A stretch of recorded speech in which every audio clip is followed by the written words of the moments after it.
अस्सलाम वालेकुम। कैसे हैं सब? अल्लाह ताला आप सबको अपने हिफ्ज़-ओ-मान में रखे, आमीन। आज मैं आप लोगों से बहुत ही इम्पॉर्टेंट टॉपिक पर डिस्कशन करूंगी। घर में स्ट्रेस फ्री आजकल हर हाउसवाइफ के लिए एक चैलेंज बन गया है। असल बात तो ये है कि सुकून तो हम अपने अंदाज़े ज़िंदगी में ही पा सकते हैं। मैं भी एक इंसान हूँ, मुझे भी स्ट्रेस होता है, उदासी होती है, थकावट होती है और किसी की वीडियो देखकर आप उसकी ज़िंदगी का अंदाज़ा नहीं लगा सकते। तो मैं इन हालात में क्या करती हूँ, शूज़ पहनती हूँ और बाहर वॉक पे चली जाती हूँ। और अगर बाहर कोई जगह ना भी मिले तो अपनी छत पे ही जाके वॉक कर लेती हूँ, एक्सरसाइज कर लेती हूँ, ताज़ा हवा ले लेती हूँ, जिससे मैं अपने आप को बहुत बेहतर महसूस करती हूँ। यहाँ पर कुछ टिप्स हैं मेरे पास जो मैं आपके साथ शेयर करूँगी और जिन पे मैं भी अमल करती हूँ और अपना स्ट्रेस लेवल जो है थोड़ा कम करती हूँ।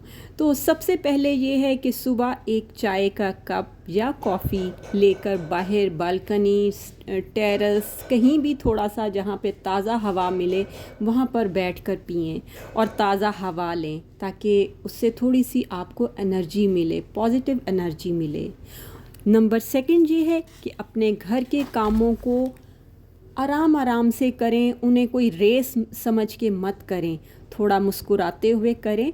पहले थोड़ा सा काम करें, फिर थोड़ा सा आराम कर लें, फिर काम कर लें, क्योंकि पूरे घर का माहौल आपकी वजह से ही बेहतर होता है और आपकी वजह से ही ख़राब होता है। अगर आप ज़रा मुस्कुरा कर काम करेंगे तो बाकी सारे काम अच्छे तरीके से हो जाएंगे और आपके घर वाले भी खुश रहेंगे। नंबर 3 ये है कि अगर आपको कोई काम करते हुए, बाज़ काम ऐसे होते हैं जो हमें बोर लगते हैं, हमारा दिल नहीं करता, क्योंकि रोज़ ही एक तरह के काम करते करते हम भी तो बोर हो जाते हैं ना।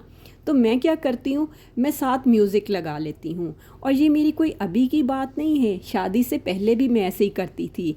जैसे मुझे किसी कमरे की डस्टिंग करनी होती थी तो मैं साथ में अपने पसंदीदा म्यूज़िक लगा लेती थी, क्योंकि मुझे म्यूज़िक बहुत पसंद है और मैं अक्सर अब भी ऐसे ही करती हूँ। बर्तन वगैरह जब धोती हूँ तो साथ में अपना पसंदीदा सॉन्ग लगा लेती हूँ।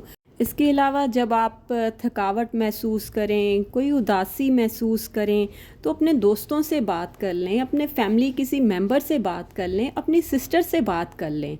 मैं तो ऐसे ही करती हूँ जब मेरा दिल बहुत ज़्यादा भरा होता है, मतलब कि कोई मुझे बात बहुत ज़्यादा उदास कर रही होती है, तो मैं अपनी छोटी सिस्टर से ज़रूर बात करती हूँ और फिर उसके बाद मैं काफ़ी रिलैक्स भी हो जाती हूँ। और ये है कि अपने मसले ज़रूर मैं तो अपनी सिस्टर्स के साथ शेयर करती हूँ, ताकि मैं ज़रा अपने आप को हल्का महसूस कर सकूँ। इसके अलावा एक और पॉइंट है कि अपने घर को सिर्फ आप साफ़ ना रखें, बल्कि उसे पॉजिटिव एनर्जी से भरें। ताज़ा फूल ला के रखें, अच्छी सी खुशबू कर दें। मेरी आदत है कि मैं तो आर्टिफिशियल फूलों पे भी स्प्रे कर दे देती हूँ, तो जिससे बड़ी अच्छी एक स्मेल उठती है और बड़ा अच्छा सा महसूस होता है। और मेरे हस्बैंड तो रोज़ाना जब नमाज़ पढ़ने जाते हैं, वापसी पर ताज़ा फूल लाजमी लाते हैं और फिर उनको ला के किचन में सजाते हैं और मैं सारा दिन तकरीबन किचन में ही काम कर रही होती हूँ, तो उन फूलों को देखकर मुझे बड़ा अच्छा महसूस होता है। और नेक्स्ट पॉइंट ये है कि अपने हस्बैंड, अपने बच्चों के साथ छोटी छोटी बातें शेयर करें। जैसे हम होता था शादी से पहले, हमने देखा था कि हम फैमिली में सब बहन भाई, अम्मी अब्बू इकट्ठे बैठते थे शाम के टाइम, साथ मूंगफली रेवड़ियाँ वगैरह खाना और साथ में आपस में डिस्कशन करना, कितना अच्छा लगता था। तो मैं तो कहती हूँ कि आजकल के दौर में भी ऐसे होना चाहिए कि मियाँ बीवी बच्चों को इकट्ठा थोड़ी देर के लिए बैठना चाहिए और आपस में बातें डिस्कस करनी चाहिए। मैं और मेरे हस्बैंड जब रात का इकट्ठा खाना खाते हैं तो हम आपस में पूरे दिन की बातें ज़रूर डिस्कस करते हैं। वो मुझे ऑफ़िस की बातें बताते हैं, मैं सारा दिन की अपनी जो रूटीन होती है वो बताती हूँ। तो इससे भी एक बंदा बड़ा अच्छा महसूस करता है। और जी ये भी है कि अपना ख़्याल भी रखें, अपनी सेल्फ़ केयर का ख़्याल रखें। सारे काम ख़त्म करने के बाद शावर लें, कोई अच्छी सी खुशबू लगाएं, अच्छे से बाल बनाएं, तब भी आप बहुत अच्छा महसूस करेंगे। और ये बात तो मैंने ख़ुद भी महसूस की है कि जब आपके बाल अच्छे से बने हों, आपने अच्छे से कपड़े पहने हों और जी अच्छे से आप तैयार होती हैं, तो आप में एक कॉन्फिडेंस लेवल ही अलग किस्म का होता है। और जी इस बात की परवाह तो बिल्कुल ना करें कि कोई आपके बारे में क्या सोचता है। जो सोचता है सोचता रहे, बिल्कुल परवाह ना करें और नेगेटिव लोगों से दूर रहना सीखें। मैं जब देखती हूँ ना कि ये बंदा नेगेटिव सोच का मालिक है तो मैं उसके घर तक भी नहीं जाती, बिल्कुल उससे मिलती नहीं हूँ, उससे दूर होना शुरू हो जाती हूँ। और मेरा ख़्याल है कि आप लोगों को भी यही करना चाहिए। आज असल में ना मुझे बहुत ज़्यादा कोई कुकिंग करनी नहीं थी, क्योंकि मुझे भाभी ने खाने पे इनवाइट किया हुआ था, क्योंकि वहाँ पर मेरी छोटी सिस्टर सितारा आई हुई थी और जो मुझसे छोटी सिस्टर हैं साइमा, वो मेरी तरफ थी। तो वो पहले ही मेरी तरफ आई हुई थी, तो बस उन्होंने रात को बड़ा अच्छा वाइट कढ़ाई बनाई हुई थी, वही हमने सुबह नाश्ता किया और जी रेडी होके फिर आगे हम शहरी की तरफ, यानी कि मैं अपने छोटे भाई की तरफ आ गई। वहाँ पर मेरी छोटी सिस्टर सितारा आई हुई थी और ढेर सारे छोटू के लिए गिफ्ट्स भी लाई हुई थी, जिन्हें देखकर मेरी भाभी कह रही थी कि ऐसे लगता है जैसे मैं मोहम्मद शहाब की वरी देख रही हूँ। तो बस अल्हम्दुलिल्लाह माशाल्लाह बहुत अच्छा सारा खाना भी बना हुआ था, बहुत हमने इंजॉय किया। और मीठा मैं बना के लेके गई हुई थी, बहुत ही मज़े की खीर बनी हुई थी। और आज जो सिस्टर मेरी तरफ ठहरी हुई थी, उन्होंने सरगोदा वापस चले जाना था। और जो मेरी इधर सिस्टर आई थी मेरे भाई की तरफ, उनका ये था कि भी चलो अब पैकेजेस मॉल चलते हैं, वहाँ पर हमने कोई कपड़े शूज़ वगैरह लेने हैं, तो तुम और मिशी भी हमारे साथ चलो।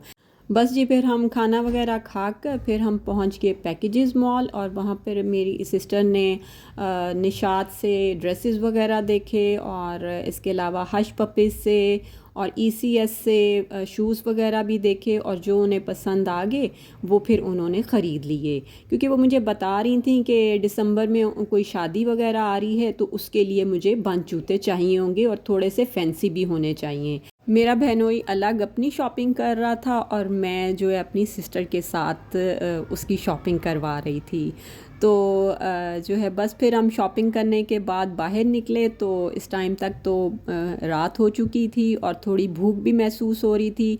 तो मेरे बहनोई ने कहा कि कहाँ जाया जाए, तो मेरी बेटी ने कहा कि डोजो जाया जाए। लेकिन जब हम निकले तो थोड़ा डोजो फिर हमें थोड़ा दूर पड़ा, तो और चीज़ियस नज़दीक था, तो बस फिर हमने यही फ़ैसला किया कि चीज़ियस ही जाया जाए और पिज़्ज़ा वगैरह खाया जाए। बस हम चीज़ियस पहुँचे और यहाँ पर आकर हमने बहुत ही मज़ेदार सा पिज़्ज़ा ऑर्डर किया, एक हमने लार्ज और एक मीडियम। तो फिर जी हमने खाया और बहुत इन्जॉय किया। मेरा ख़्याल है कि आज के पॉइंट्स आपके लिए बहुत हेल्पफुल होंगे। तो बस ज़िंदगी को थोड़ा हल्का लो और सब कुछ परफेक्ट करने की कोशिश में अपनी मुस्कुराहट को कहीं खोने मत दो।